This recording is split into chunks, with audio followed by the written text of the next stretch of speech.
नमस्कार दोस्तों, स्वागत है हमारे YouTube चैनल पर। आज हम चर्चा करेंगे जिला विधिक सेवा प्राधिकरण बालोद में निकली हुई भर्ती के बारे में। वीडियो स्टार्ट करने से पहले अगर आप लोगों ने हमारे YouTube चैनल को सब्सक्राइब नहीं किया है तो प्लीज सब्सक्राइब कीजिएगा, बेल आइकन को प्रेस करना ना भूलिए इसी तरह के जॉब नोटिफिकेशन के लिए।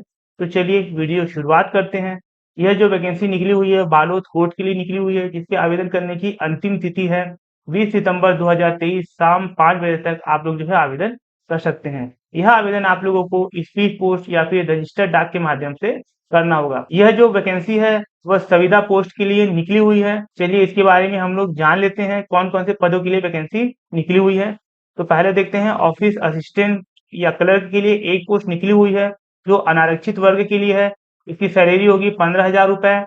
रिसेप्शनिस्ट डाटा एंट्री ऑपरेटर के लिए एक पोस्ट अनारक्षित वर्ग के लिए, इसकी सैलरी होगी 12,000 रुपए। तथा ऑफिस प्यून के लिए यहाँ पर एक पोस्ट निकली हुई है अनारक्षित वर्ग के लिए, इसकी सैलरी होगी 9,000 रुपए। इस तरह कुल 3 पदों के लिए 3 पोस्ट के लिए यहाँ पर वैकेंसी निकली हुई है। चलिए इसके जो है भर्ती की पात्रता एवं शर्तों के बारे में हम लोग जान लेते हैं। तो सबसे पहले हम लोग देखते हैं ऑफिस असिस्टेंट या फिर क्लर्क पद के लिए न्यूनतम शैक्षणिक योग्यता क्या होनी चाहिए। तो यहाँ पर पॉइंट नंबर 1 बताता है कि आप लोगों का जो है ग्रेजुएशन होना चाहिए।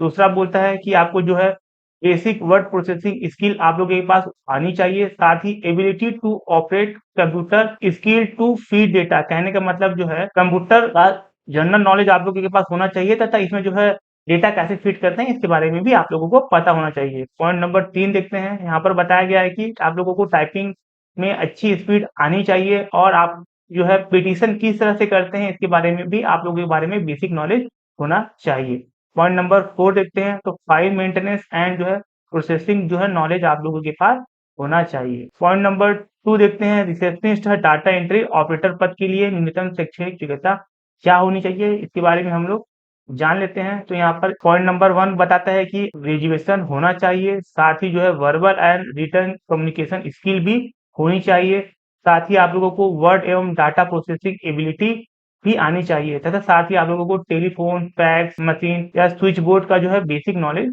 होना चाहिए। साथ ही आप लोगों को कंप्यूटर पर अच्छी जो है टाइपिंग स्पीड होनी चाहिए।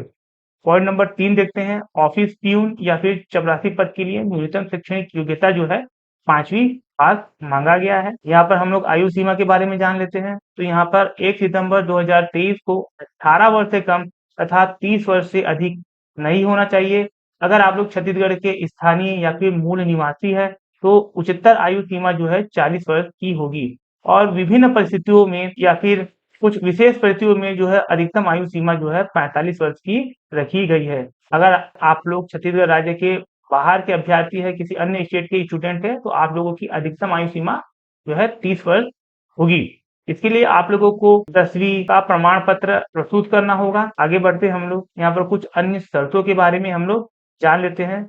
पॉइंट नंबर 1 कहता है रोजगार कार्यालय में जीवित पंजीयन होना आवश्यक है। अगर जो है आप लोग अगर सरकारी सेवा में कार्यरत है तो आप लोगों को इसकी कोई आवश्यकता नहीं है। पॉइंट नंबर 4 दे देते हैं। आवेदन करने की तिथि में समस्त आवश्यक प्रमाण पत्र जो है जीवित होने चाहिए, कहने का मतलब वैध होने चाहिए, उसकी वैलिडिटी होनी चाहिए। आगे बढ़ते हैं हम लोग पॉइंट नंबर 7 देखते हैं। कोई भी अभ्यर्थी जिसे किसी अपराध का सिद्ध दोषी ठहराया गया हो वह नियुक्ति हेतु पात्र नहीं होगा। कहने का मतलब अगर आप लोग जो है किसी अपराध के लिए आप लोगों को दोषी पाया गया है तो आप लोग इस पोस्ट के लिए आवेदन नहीं कर सकते। आगे बढ़ते हैं हम लोग आवेदन पत्र प्रस्तुत करने की प्रक्रिया के बारे में जान लेते हैं कि किस तरह से आवेदन करना है। यहाँ पर जो है एक लिफाफा लेना है जिस पर जो है आप लोग किस पद हेतु जो है आप लोग अप्लाई कर रहे हैं वो पोस्ट का नाम आप लोगों को ऊपर लिख देना है तथा साथ ही आप लोगों को कार्यालय अध्यक्ष जिला विधिक सेवा प्राधिकरण Balod Chhattisgarh pin code number 491226 के पते पर आप लोगों को 20 सितंबर 2023 शाम 5 बजे से पहले जो है आप लोगों को आवेदन भेज देने हैं। इसके बाद पहुंचे गए आवेदन पर किसी प्रकार का कोई विचार नहीं किया जाएगा, जैसे कि यहाँ पर लिखा गया है। पॉइंट नंबर 2 देखते हैं। आवेदन पत्र के साथ शैक्षणिक योग्यता, जाति, निवासी आदि से संबंधित जो है दस्तावेज जो है सेल्फ अटेस्टेड करके आप लोगों को आवेदन पत्र के साथ संलग्न कर भेजना है। अगर आप लोग जो है एक से अधिक पद हेतु आवेदन करना चाहते हैं तो आप लोगों को पृथक पृथक लिफाफे में आवेदित पद का नाम, आरक्षित वर्ग का नाम लिखना अनिवार्य होगा। कहने का मतलब अगर आप लोग जो है एक से अधिक पोस्ट के लिए अप्लाई करना चाहते हैं तो आप लोगों को एक से ज़्यादा फॉर्म भरने पड़ेंगे और वहाँ पर जो है आवेदित पद का नाम तथा आरक्षित वर्ग आप लोग कौन से वर्ग से आते हैं ये सब लिखना होगा, जैसे कि पॉइंट नंबर 3 पर बताया गया है। आप लोगों की जन्म तिथि के सत्यापन के लिए आप लोग जो है हाई स्कूल या हायर सेकेंडरी प्रमाण पत्र जो है अंकसूची संलग्न करना होगा, उस पर जो है सेल्फ अटेस्टेड कर आवेदन संलग्न करना होगा। यहाँ पर नियुक्ति हेतु चयन की प्रक्रिया के बारे में जान लेते हैं। ऑफिस असिस्टेंट या फिर क्लर्क एवं रिसेप्शनिस्ट डाटा एंट्री ऑपरेटर के किस प्रकार से इन लोगों का चयन होगा। तो यहाँ पर जो है बताया गया है कि ऑफिस असिस्टेंट या फिर क्लर्क एवं रिसेप्शनिस्ट डाटा एंट्री ऑपरेटर के पद हेतु अभ्यर्थियों की संख्या औसत परीक्षा में सीमित करने से प्रयोजन से उसके स्नातक में प्राप्तांक के प्रतिशत के आधार पर रिक्त पदों के 10 गुना के सीमा के लगभग आवेदनों की छटनी कर दी जाएगी। कहने का मतलब जो है यहाँ पर मेरिट लिस्ट निकाला जाएगा और बी सेक्शन में बताता है कि जो अभ्यर्थी मेरिट लिस्ट में सिलेक्शन हो जाएगा उन लोगों को कौशल परीक्षा के लिए बुलाया जाएगा। तो कौशल परीक्षा जो है 250 शब्द के गद्यांश को निर्धारित 10 मिनट की सीमा में शुद्धता से कंप्यूटर पर टाइप करना होगा। अशुद्धि के लिए आधा अंक काट दिया जाएगा। हेडिंग्स, बोल्ड, पैराग्राफ, सेटिंग्स तथा टाइप के प्रत्येक अशुद्धि के लिए जो है आप लोगों के अंक यहाँ पर कटेंगे। कौशल परीक्षा जो है 125 अंकों की होगी। आप लोगों को कौशल परीक्षा जो है Ubuntu open source operating system में टाइप करना होगा। कहने का मतलब यहाँ पर जो है पूर्ति देव 010 में आप लोगों की परीक्षा नहीं ली जाएगी। इस बात का आप लोग विशेष ध्यान रखिएगा। आगे बढ़ते हैं ऑफिस प्यून या फिर चपरासी के लिए। यहाँ पर बताया गया है कि ऑफिस प्यून या चपरासी के पद हेतु अभ्यर्थियों की संख्या चयन परीक्षा में सीमित करने के प्रयोजन से उनके कक्षा 5वीं में प्राप्तांक के मेरिट के आधार पर 10 गुना के सीमा के लगभग आवेदनों की छटनी कर दी जाएगी। कहने का मतलब 5वीं के मेरिट के आधार पर जो है आप लोगों को बुलाया जाएगा कौशल परीक्षा के लिए।